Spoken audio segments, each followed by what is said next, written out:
Well, good morning, CSL.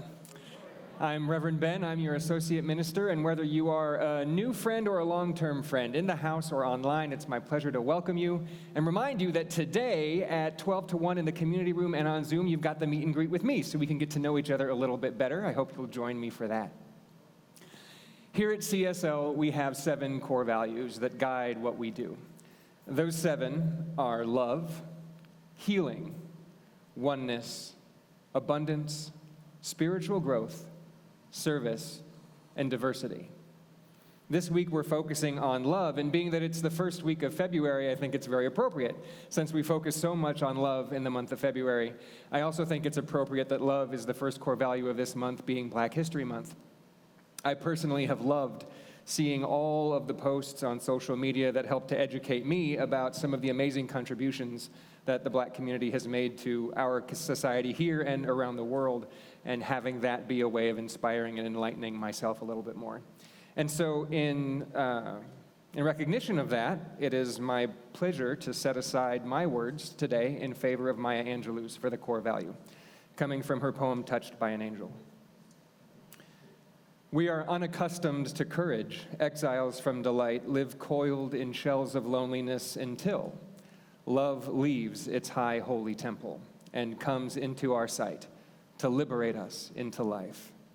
Love arrives, and in its train comes ecstasies, old memories of pleasure, ancient histories of pain. Yet if we are bold, love strikes away the chains of fear from our souls. We are weaned from our timidity. In the flesh of love's light, we dare be brave, and suddenly we see that love costs us all we are and all we ever will be. Yet it is only love that sets us free. Have a wonderful Sunday. Happy February. Happy exploration of love this week. Namaste.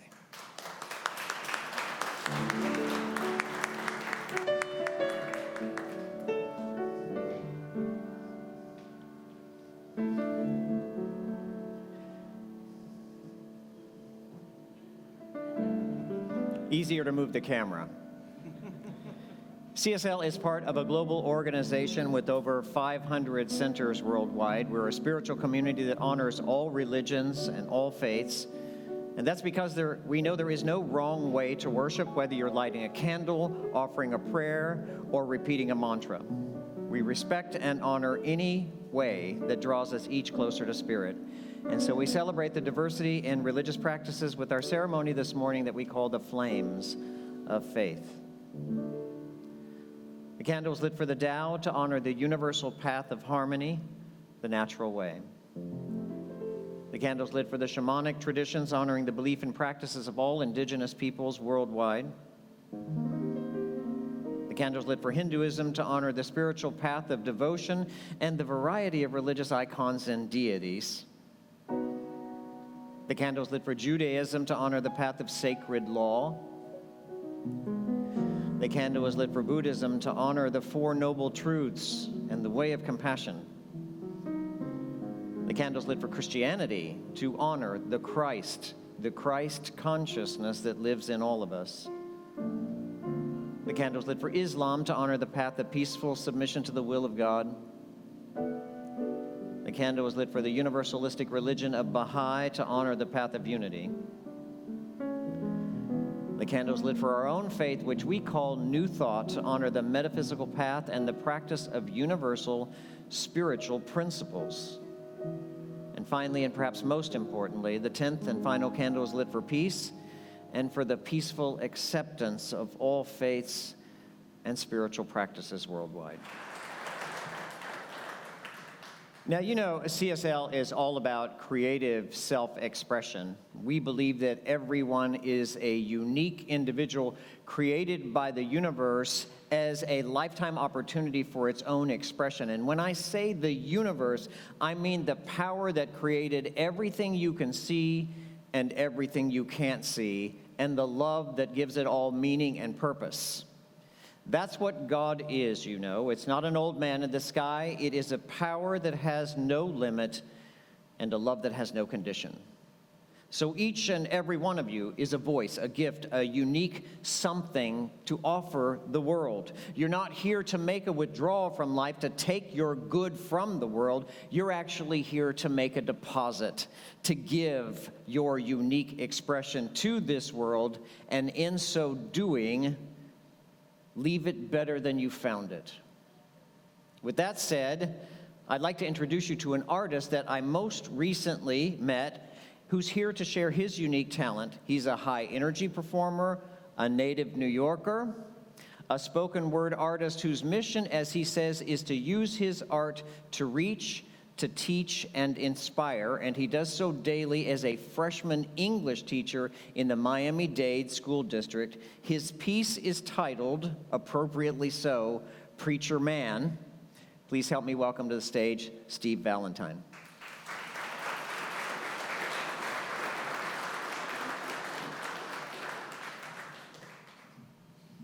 Good morning, everybody. It's a pleasure to be here with you today. My name is Stephen Valentine, and this poem is called Preacher Man.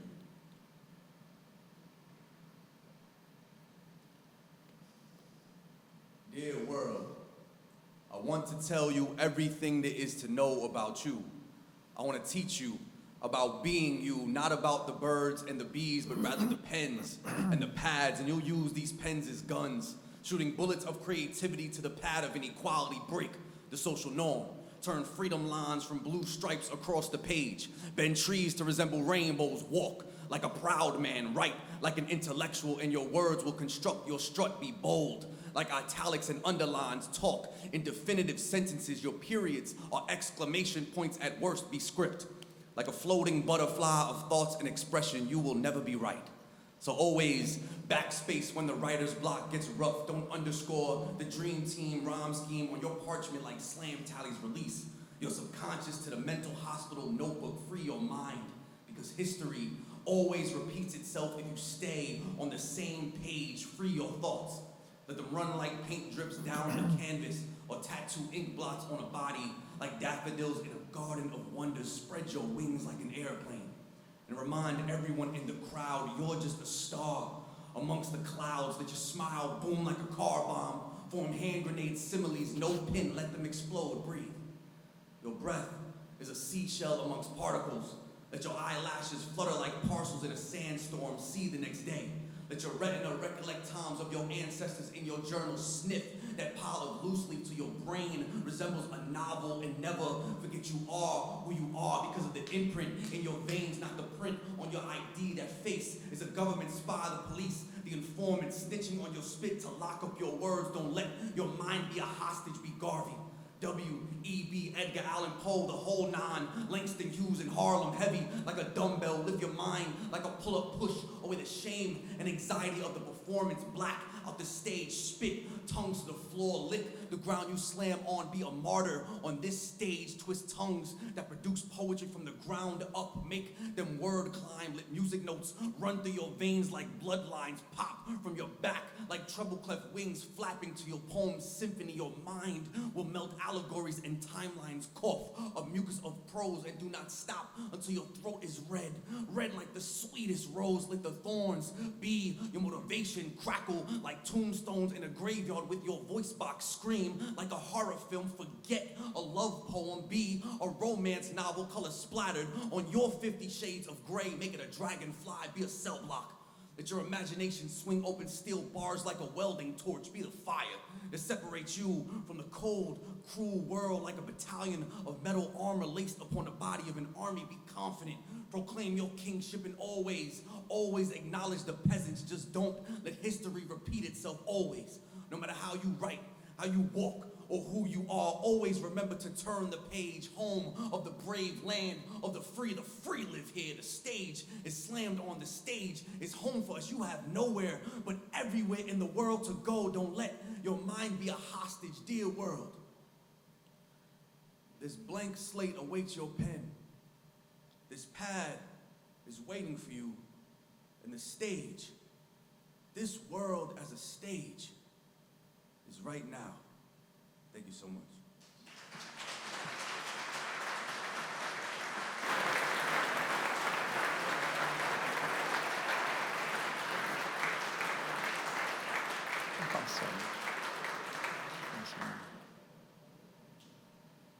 You know, when Michelangelo painted the hand of man reaching up to touch the hand of God at the ceiling of the Sistine Chapel, he was illustrating this innate desire that we all have to reach for our highest good. We are never going to be satisfied with what we've got. And that's because there's always something greater and something better to experience in life. No matter how much love you have in your life, your heart can contain more. And no matter how much joy you can experience, there's always another deeper level that you want to get to. Robert Browning said, but a man's reach should exceed his grasp. Or what's a heaven for? We keep reaching for the stars. We keep working to overcome our human limitations so that we can live a deeper, richer experience of life. Something in us knows that there is just ahead of us a greater good, and beyond that, an even greater good. And that's what keeps us searching, wanting, needing to know more and to be more. It's what's driving us out beyond this planet. We know that our very survival is dependent upon us becoming an interplanetary species. We cannot be held down to this brown dirt here on this planet. We want to explore what's beyond our world. As we speak, the new Mars rover, appropriately named Perseverance, is being hurled through space at 25,000 miles an hour. Do you know this? It's about to complete its 300 million mile journey and land on the red planet in 11 days. We are explorers, traveling in time, discoverers in the universe, searching for the source of creation itself. Like that hand reaching to the top of the Sistine Chapel, the hand of man trying to touch the hand of God, our strongest desire is to connect to the source of life itself. We want to feel the feelings and the power of knowing that we've made our way back home to love. We want to know what it feels like to be so prosperous that you never ever think about money again. We want to know what it feels like to be so empowered, to be so secure in your own worth that you stop this incessant monkey chatter that questions your value and you never question it again. We want to see the face of God staring back at us in the mirror, not that face that we see every morning, not that one that we have so much judgment for. That's not the face we want to see. In our book of the month, our founder, Dr. Ernest Holmes, wrote this: it's not merely a theory about God that we're looking for, it's the actual power of God we want. That power is a sleeping giant waiting for you to awaken to it. It lives is an infinite potentiality in every single one of us, but it can only be tapped. It can only be used by those who are awake. The world is not awake. The world is asleep. You must not disturb them. We all know this. It's obvious. All you got to do is look around. Just watch the petty bickering of our politicians. View the ignorance of those who judge others by their skin color. Really? See the hate in their eyes and the pain in their hearts. They are unconsciously walking through life, causing unknown harm. And that's why we have to forgive them, because they know not what they are doing. They are asleep. Don't worry, in time, we all awaken. That's why we're here, to wake up. Either pulled by some grand vision of possibility that we can reach for in life, or pushed by our pain of doing everything wrong, one way or another. We wake up to the power that we've always had, but never used. In time, we all wake up and realize once and for all, we have accepted so much less than we really deserve. I don't know if you saw this in the news a few days ago. A 2,000-year-old tomb was unearthed in Egypt, and there was a mummy inside with a golden tongue. Look at this. A golden tongue.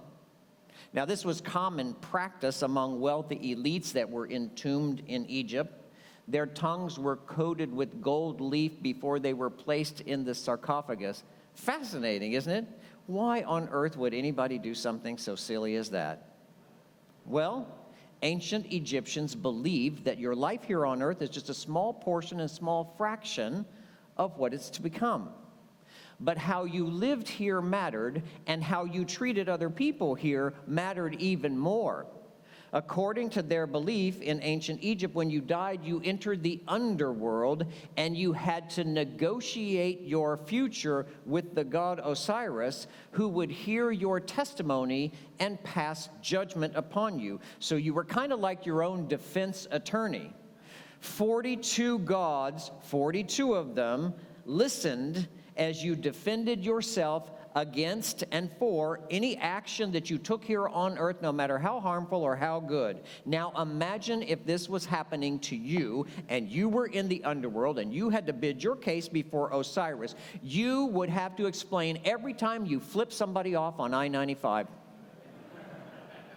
You would have to defend every one of your social media posts, all of them. You would be held accountable for every time you said something nasty to a waiter or your mother. Let me tell you, if it were me, we'd be having a long trial, because I got a lot of explaining to do. I've lived a full life in this human body. So at the end of this court trial before the gods, here's what happened. Your heart was cut out, and it was placed on one side of a scale, and on the other side of the scale was placed a feather. And if your heart was equal to the weight of the feather, you were granted entrance into paradise and immortality. But if it was heavier, then you were devoured by the gods, and your soul died right there, dripping blood. And that's why you need a golden tongue, to impress the gods with your defense. Now, I love hearing these stories about ancient beliefs and cultures, and when I hear them, I find them kind of a novelty, you know? It's amusing to see how primitive people were at that time.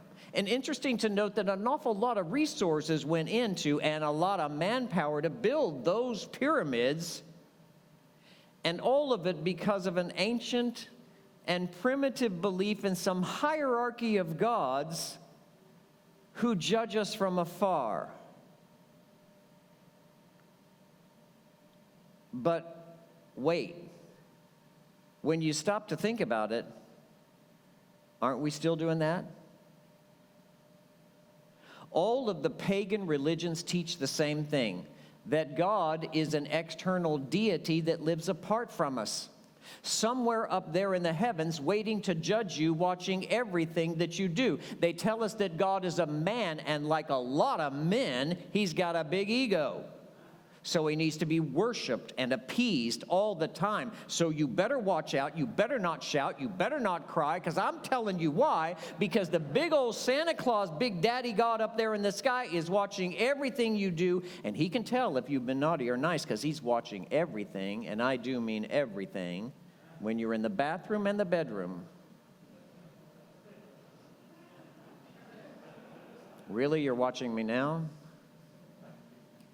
You see, in 2,000 years, we have made enormous progress in our technologies and science, but none in our spirituality. We're still trying to bargain and beseech some imagined deity up there who seems incredibly fascinated with what we're doing in our bedrooms. How peculiar. A distant deity who is prone to mood swings and erratic behavior, because one day he might flood the planet. So you must live in constant fear of this old man in the sky. And I ask you, how primitive is that belief? Thousands of years have passed, and we still haven't made much progress spiritually. And our religions keep recycling the same primitive stories of an ancient war that's taking place in the heavens, with a power for good on one side called God and a power for bad on the other side called the devil. And here we are stuck in the middle, just trying to live our lives in the midst of some cosmic war zone that we didn't create. How primitive is this belief? Now, if you're like me, you know that sometimes when a spoken word artist takes the stage, that their passion overtakes them. So you got to listen closely and pay attention to their words. And I don't know if you heard it or not, but in Stephen's piece, he said this: "You have nowhere but everywhere to go. Don't let your mind be hostage. Don't let your mind be held hostage by fearful people worshiping primitive gods. Break free of outdated doctrines created by unconscious people. You're not here to worship God. You're here to become God. You don't have to go out there in search of love. You have to become love in here, in your own heart. You're not supposed to work hard in this life and pay your dues and suffer through hell. You're supposed to work smart and use the power that, as Ralph Waldo Emerson said, sweeps and circles round us. Use that power to create and manifest the life of your dreams. Your vision should pull you through life, not your pain. You're not a peasant destined down here to beg for your good for some reluctant deity up there. You have been created as a partner in life, making conscious contact with the power that makes all things, a power ready, willing, and able right now to work for you by working through you. I love poets. I think they have wisdom that theologians lack and scientists oversee. Another poet had something to say about Michelangelo's painting up there at the Vatican. A poet named William Irwin Thompson, and he said this: "We are like flies crawling across the ceiling of the Sistine Chapel, unaware of what gods and angels lie just beneath the threshold of our perception." Listen to me. You are not the powerless victim the world has hypnotized you into believing. You don't have to just accept whatever comes along. Join us and become one of us, the conscious creators. Take a stand for your worth. Open your heart to love. Even if it's been broken before, open it again and stand ready to make a difference in this world by being you, the full, unedited version of what the universe created you to be. Just imagine what kind of gods and angels we could all become if we just stay awake. And so ends the lesson.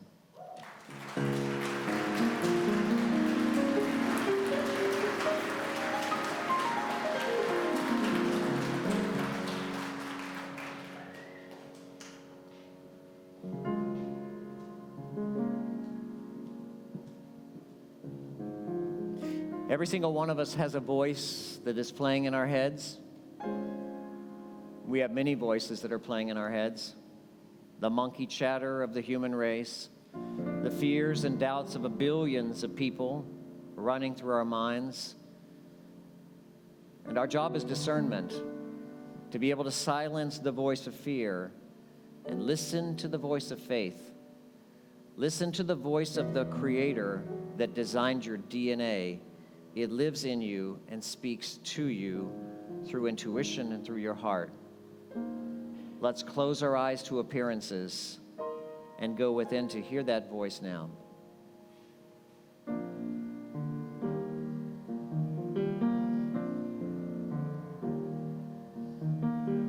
I breathe out, I breathe in, I am still, I go within.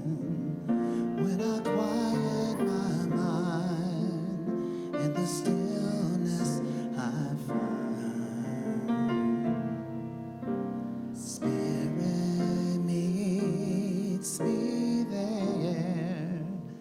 Spirit meets me there.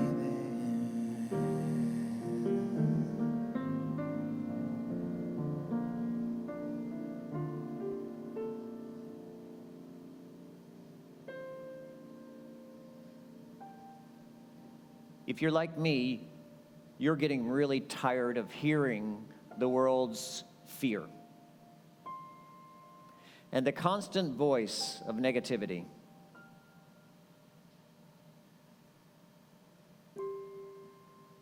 If you're like me, you have worked diligently to silence the voice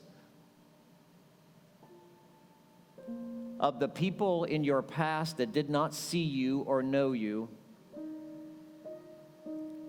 or understand your worth or power. If you're like me, then you have worked diligently to silence your own voice that questions your worth and authority.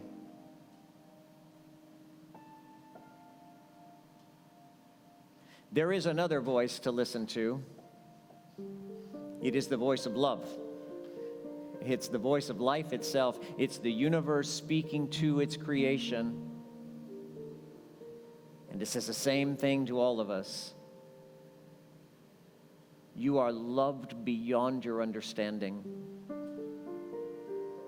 You have power and authority you have not used. You have the right to live well. You are here as a creation because you have something valuable to offer the world. Have courage. Give yourself fully to life. Be still and know. Be still.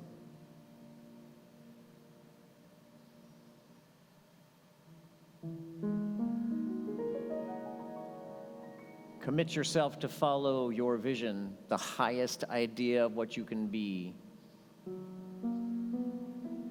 Turn away from the fears and doubts of the past.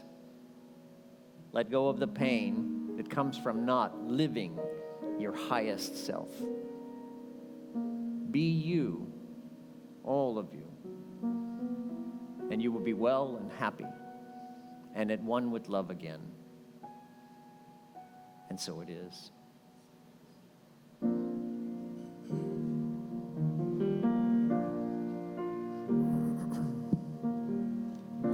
breathe out, I breathe in, I am still, I go within. When I quiet my mind in the stillness I find, Spirit meets me there. Spirit meets me there.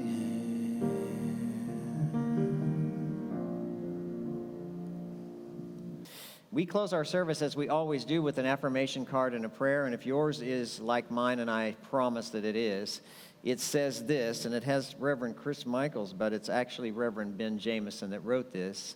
He wrote this for us today. In conscious contact with the divine, I receive my good. Let's know this together.